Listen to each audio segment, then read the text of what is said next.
எல்லாருக்கும் வணக்கம். இன்னைக்கு மகளிர் தினம். தமிழ்நாடு முழுக்க இருக்கிற என்னுடைய அம்மா, அக்கா, தங்கச்சி, தோழின்னு உங்க அத்தனை பேருக்கும் இந்த தினத்தில வாழ்த்து சொல்லாம இருக்க முடியாது.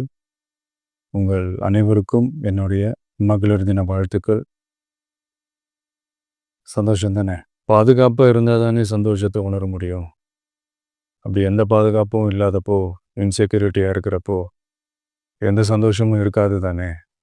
அப்படின்னு நீங்க நினைக்கிறது எனக்கு புரியுது. என்ன செய்ய? நீங்க, நாம எல்லாருமா சேர்ந்து தான் இந்த திமுக கவர்மெண்ட்ட தேர்ந்தெடுத்தோம். ஆனா, அவங்க எப்படி நம்மள ஏமாத்துவாங்கன்னு இப்ப தானே தெரியுது. எல்லாமே இங்க மாறக்கூடியது தானே! மாற்றத்துக்கு உரியது தானே! கவலைப்படாதீங்க. 2026ல நீங்க எல்லாரும் சேர்ந்து, இல்ல நாம் எல்லாரும் சேர்ந்து, இந்த மகளிருக்கான பாதுகாப்பை உறுதி செய்ய தவறிய இவங்கள மாத்துவோம். அதுக்கு இந்த மகளிர் தினமான இன்னைக்கு நாம் எல்லாருமா சேர்ந்து உறுதியேற்போம். ஒன்று மட்டும் சொல்கிறேன், எல்லா சூழ்நிலையிலும் உங்களுடைய ஒரு மகனா, அண்ணனா, தம்பியா, தோழனா உங்களோட நான் நிற்பேன். நன்றி, வணக்கம்.